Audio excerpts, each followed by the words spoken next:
याद रखिए कल से 8 बजे हो जाएगी 100 बात की एक बात। 7:50 पर 100 बात की एक बात का टाइम शुरू हो जाएगा। याद रखिए कल से। इधर पटना में ज्ञान बिंदु कोचिंग सेंटर के निदेशक रोशन आनंद ने जेल से बाहर निकलते ही आरोप लगाया कि खान सर ने उनके भाई की हत्या करवा दी। वही रोशन आनंद हैं जिन पर खान सर ने हमला करवाने का आरोप लगाया था। 2 जून की रात खान सर के कोचिंग सेंटर पर हमला हुआ था। 20 लड़कों ने वहां तोड़फोड़ की थी, पथराव किया था। खान सर ने आरोप लगाया था रोशन आनंद के लोगों ने हमला किया था। तो खान सर की शिकायत के बाद पुलिस ने रोशन आनंद को गिरफ्तार करके जेल भेज दिया था। इसी बीच उनके भाई की हत्या कर दी गई। बाद में रोशन आनंद को कोर्ट से जमानत मिली, वो जेल से बाहर आए तो उन्होंने खान सर पर आरोप लगा दिया कि उन्होंने उनके भाई की हत्या करवा दी। खान सर ने इन आरोपों पर कोई प्रतिक्रिया नहीं दी। उन्होंने एक वीडियो जारी किया, रोशन आनंद के भाई की मौत पर दुख जताया, लेकिन रोशन आनंद का कहना है खान सर ने उनके भाई प्रिंस यादव की हत्या करवा दी। जानकारी मिली उनका शव नेपाल के विराट नगर में एक होटल से बरामद हुआ। प्रिंस यादव भी तोड़फोड़ के मामले में नामजद आरोपी थे। पुलिस उनकी तलाश कर रही थी, लेकिन उनकी मौत की खबर आई तो हंगामा हो गया। पटना की बेऊर जेल से निकलते ही रोशन आनंद ने आरोप लगाया कि उनके भाई की हत्या करवा दी गई। हत्या खान सर ने करवाई। साजिशन मेरे भाई की हत्या हुई और हमारी भी हत्या हो सकती है और हमारी हत्या फैजल खान हमारी हत्या करवा सकता है। तो उन्होंने प्रशासन और बिहार सरकार से अपील की कि वो इस मामले की सीबीआई जांच करवाएं और जल्द से जल्द कार्रवाई करें। उनके जेल से निकलने पर सड़क पर भीड़ लग गई।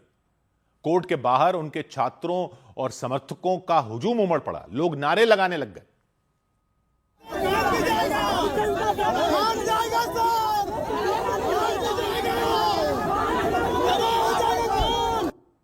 उनके वकीलों ने भी खान सर पर साजिश रचने का आरोप लगाया और दावा किया कि खान सर ने सोची समझी साजिश के तहत रोशन आनंद को जेल भिजवाया, जबकि कोचिंग सेंटर पर जो हमला हुआ था उससे उनका कोई लेना देना नहीं है। और उसने पूरी षड्यंत्र के तहत क्रिमिनल माइंड का उपयोग करते हुए इनको जेल भेजवाता है और षड्यंत्र करके इनकी भाई की हत्या की गई है, जो खान सर ने करवाया है, फैजल खान ने करवाया है। तो खान सर ने फिर एक वीडियो जारी किया और प्रिंस यादव की मौत पर दुख जताया, भरोसा दिया कि वो अपनी तरफ से हर संभव मदद करेंगे, उनके परिवार का साथ देंगे। उन्होंने भी उनकी मौत की जांच की मांग की। इसमें कोई ना कोई तीसरा साजिश जरूर कर रहा है। इसके लिए एक उच्च स्तरीय जांच होनी चाहिए और उच्च स्तरीय जांच की रिपोर्ट को लाया जाए और जो दोषी पाए जाएंगे उनमें एक को भी न छोड़ी जाए। हालांकि उन्होंने हत्या के आरोपों पर जो उन पर लगाए जा रहे हैं उस पर कोई बयान नहीं दिया। उनकी तरफ से कोई प्रतिक्रिया उस पर नहीं आई। फिर प्रिंस यादव की मौत के बाद उनके शव को बिहार के सहरसा जिले में ले जाया गया। उनके परिजन एम्बुलेंस के जरिए शव को सहरसा में मौजूद अपने गांव दमसेना लेकर गए। वहीं उनका अंतिम संस्कार किया जाएगा। वहां शव पहुंचा तो पूरे गांव में मातम पसर गया, भीड़ लग गई। गांव के लोग अंतिम दर्शन करने पहुंच गए।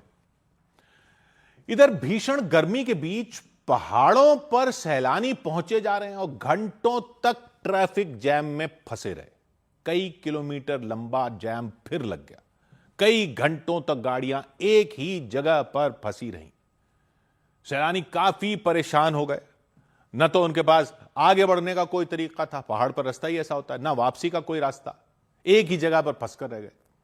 सबसे ज्यादा ट्रैफिक हिमाचल प्रदेश के मनाली में देखने को मिला। भीषण गर्मी, वीकेंड और बच्चों की गर्मियों की छुट्टियां, तो वहां एक साथ सैलानियों का सैलाब पहुंच गया।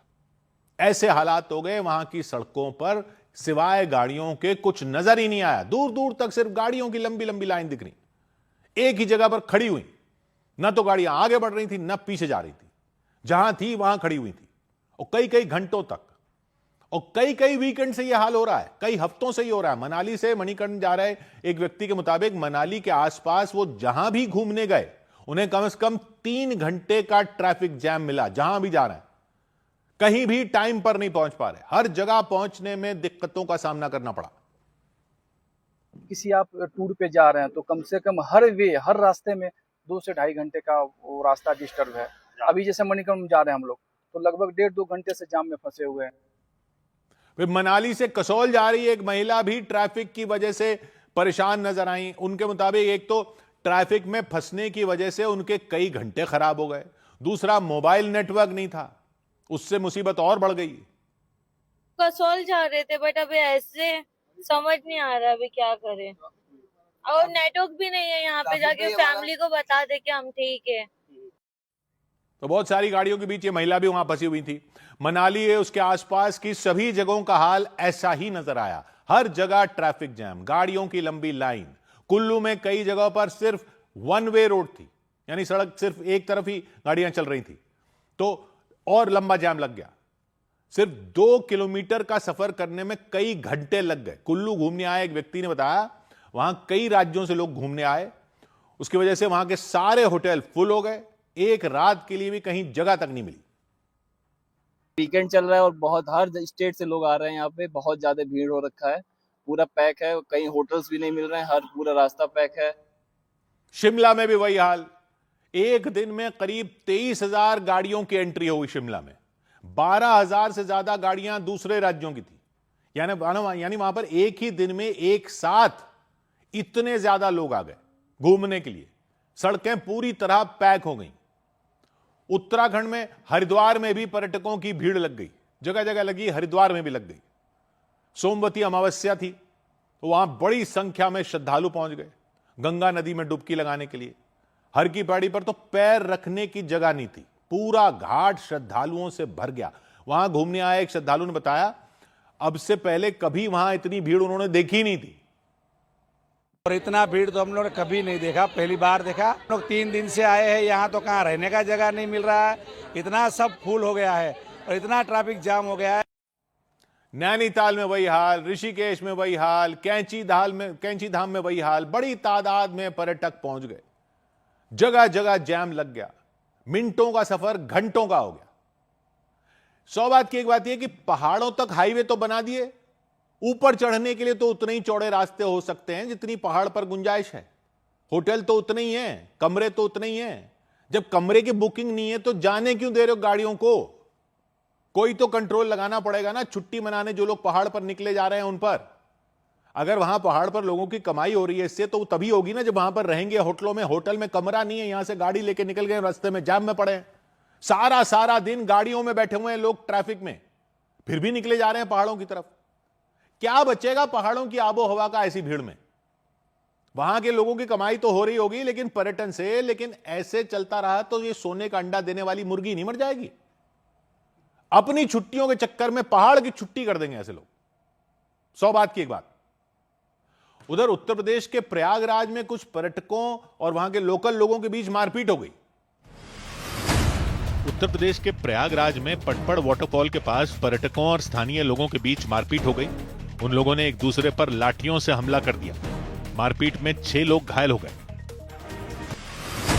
उत्तराखंड के हरिद्वार में पुलिस ने गंगा नदी में डूब रहे एक युवक की जान बचाई। बताया गया कि वो युवक तेज बहाव की वजह से नदी में डूबने लगा था। पुलिस की टीम राफ्टिंग बोट की मदद से उसे नदी के किनारे लेकर पहुंची। उत्तराखंड के ऋषिकेश में गंगा नदी में नहाने के दौरान एक युवक लापता हो गया। वो युवक अपने कुछ दोस्तों के साथ दिल्ली से ऋषिकेश घूमने गया था, लेकिन गंगा नदी में नहाने के दौरान गहरे पानी में चला गया। इसकी जानकारी मिलने पर प्रशासन की तरफ से गोताखोरों ने उसकी तलाश शुरू कर दी।